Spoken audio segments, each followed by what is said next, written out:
Hi friends, welcome back. So happy Nvidia stock earnings day or sad Nvidia stock earnings day, depending on if you're on the essentially call side of this or the put side of this. If you're on the put side, you are smiling. If you're on the call side, maybe not so much. Basically, guys, Nvidia, they're still making money. They're still profitable, but it's just really, really hard for them to meet expectations.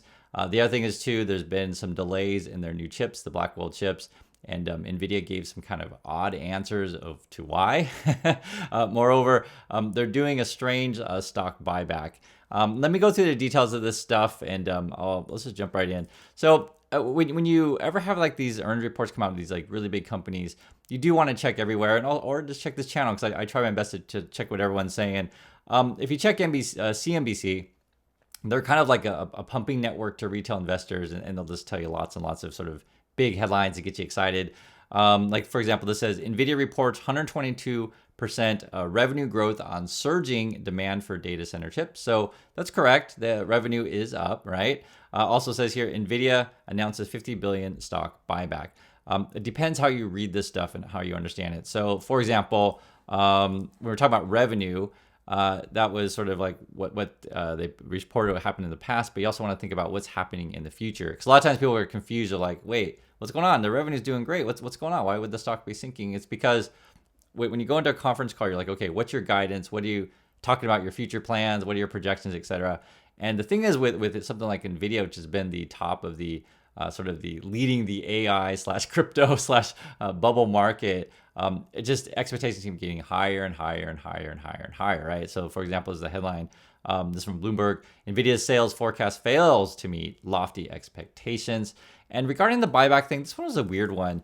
It's a $50 billion dollar buyback, and they only make, in this terms of profit, in a quarter about 17 billion a quarter, right?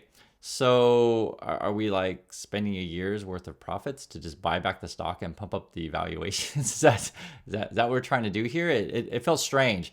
And it was something interesting that I was looking at in Bloomberg. They mentioned, what if they just bought Intel? Like theoretically, this would be like half the value of Intel. You could just start buying up your competitors.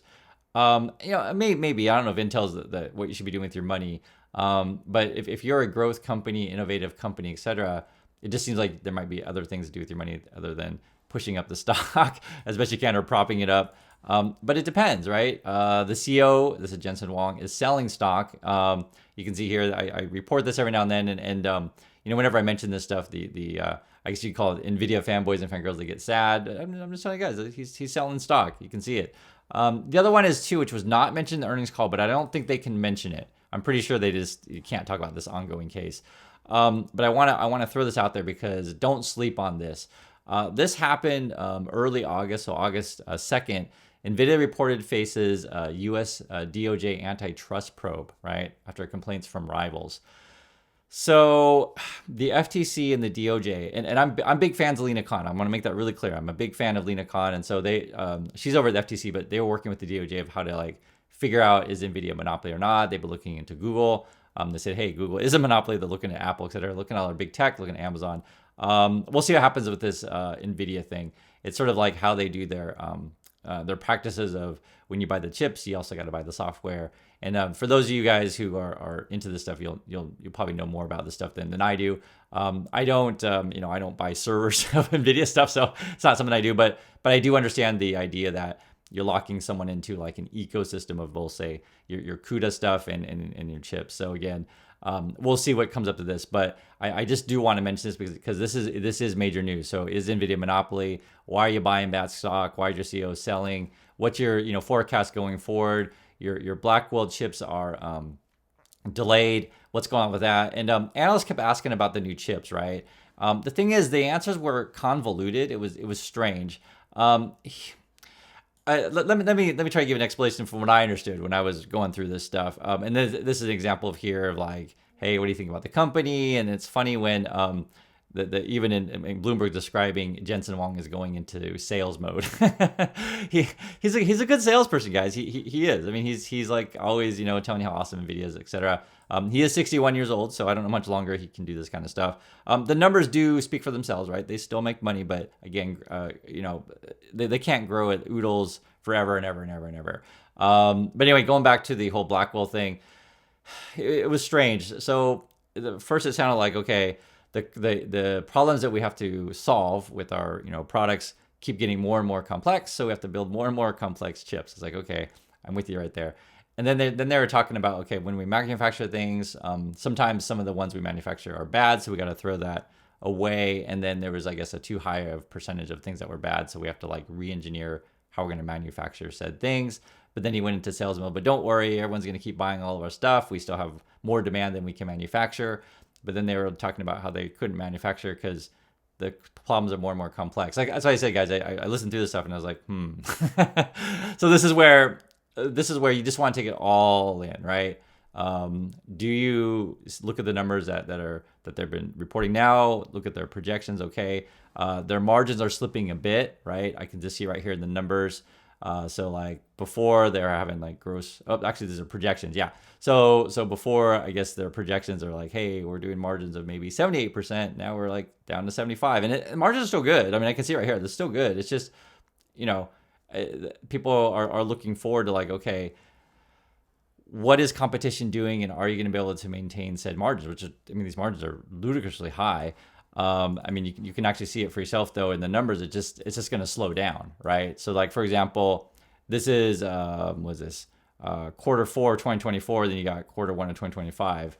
So this would be again, it's hard and harder and harder to beat Wall Street expectations, right? If you still expect it to grow and grow and grow and grow and grow, and competition's looking at them going, wow, look how much money they're making. They're going to want to jump in too. I know when we talk about this stuff, this gets really sensitive because people, are used to this kind of stock only going up, but it can't do it forever, right? I mean, look at these chip challengers try to break Nvidia's grip on the AI market, and this is just sort of what I try to always get you guys to be thinking about, not just one company, but think about as a whole, and also to understand that this is a marketing game, right? This is Jensen Huang wants to sell chips to companies. They also want to sell stock to you. It's a marketing game. And the other thing too, you have to think about, they did a stock split recently, so that was kind of a way to entice more retail investors to get in. There was a point here I thought that was fascinating, and I'll read it to you guys. It says here, Nvidia is coming off a string of quarters that shatter Wall Street expectations, even as analysts continue to raise estimates, right? So expectations keep going up, but the amount of upside has been trending down, right? I mean, how much more can you go? And this is the key one right here. Most of Nvidia's growth has come from a small group of customers. About 40% of Nvidia's revenue stems from large data center operations. Companies like Apple, Alphabet, Google, and Meta platforms, which are pouring tens of billions of dollars into AI infrastructure. And that is the sort of question I pose to you: is like, how much more are they going to need, right? Because once you buy these things, do you need to upgrade every year? This is a cyclical kind of thing. Maybe you buy them, the chips are so good, and you don't have to upgrade for another 4 years. Or maybe you buy these things, and then you start rolling out whatever products that Google or Meta are going to roll out, and the customers don't show. Right? You have to be profitable on these things. So for Nvidia's point of view, right, you could argue Nvidia is the picks and shovels play. You have all these people out, digging for gold, right? The companies that are buying your stuff, and you're just selling the picks and shovels to dig for said gold. But what if the companies don't find any gold? And that's why, guys, when we talk about this stuff, say we talk about Nvidia earnings or Apple or whatever, I say, hey, these are the new products that Apple has. Are you interested? Are you interested in their AI kind of thing? And I want to put this in context of, actually, let me show you this, is in terms of the stock. Now, some people, when they talk about these kind of things, they just say, just show me the charts and tell me what the price is going to be, right? They just literally just look at a chart and just talk about the stock and not talk about like their overall business, overall market, and like talk about, this is a real thing. These are paper gains. You don't actually make any money unless you sell some of your stock, right? So for some people, if you've been riding this wave, this is like over 2,000%. I can see it for myself. I mean, there comes a point where like, you know what?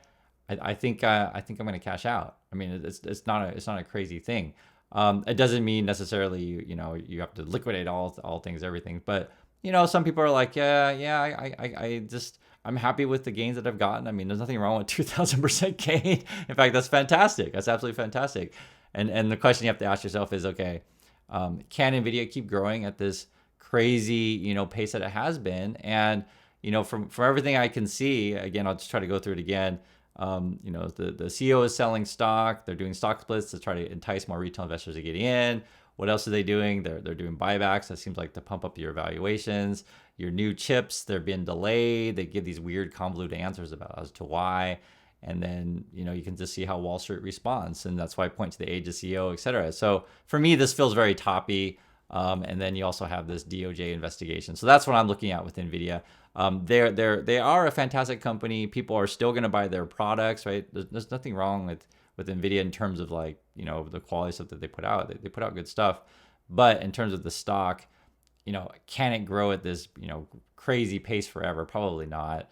And the other issue I keep mentioning is the rivals, right? They look at all the money Nvidia is making. They're going to want a piece of the pie too. So they'll probably eat at Nvidia's margin. So those are my thoughts on Nvidia. I'd like to hear your thoughts.